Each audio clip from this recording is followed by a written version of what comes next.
আজকে বিকেলে আমি চলে গেছিলাম কিছু গাছ আনতে আমার দিদিমা বাড়িতে। তো দেখো এইদিকে দেখো জেট প্লান্ট আর দিকে কাঠগোলাপ, এই দুটো গাছ আমাকে এনে দিয়েছে আমার মাসি কলকাতা দিয়ে। তো বিকালেই আমি বেরিয়ে পড়েছি আমার মাকে সঙ্গে করে নিয়ে। তো দেখো রোদ্দুরও উঠেছে, আর এদিকে দেখো ওইদিকে মাটির রাস্তা দিয়ে খালপাড়ের পাড় দিয়ে আমরা চলে যাচ্ছি আমার দিদিমা বাড়িতে। তো আমার দিদিমা বাড়িটা একটু কাছে আবার দূরেও। তো দেখো এদিকে দিদিমা বাড়ি পৌঁছে গেছি, আর এদিকে দেখো ইট দিয়ে দিয়েছে, কেন বর্ষাকাল চলে এসছে, কাদা কাদা হয়ে যাবে নাইলে।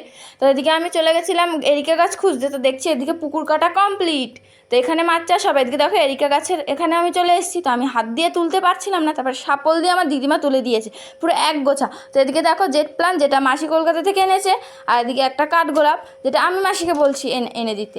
তো মাসি আমার জন্য নিয়ে এসছে। তারপর মাকে সঙ্গে করে নিয়ে আমি গাছগুলো নিয়ে বেরিয়ে পড়েছি বাড়ির উদ্দেশ্যে। তারপরে দেখো মা ভারী ভারীগুলো নিয়েছে। আর এদিকে দেখো আরও একটা গাছ দেখে আমি সেখান থেকেও একটা ডাল ছিঁড়ে নিয়েছি। এদিকে বাড়ি আস্তে আস্তে সন্ধ্যা হয়ে গেছে। তো কালকে আবার দেখাবো একটি নতুন ভিডিওতে। Tata, bye bye.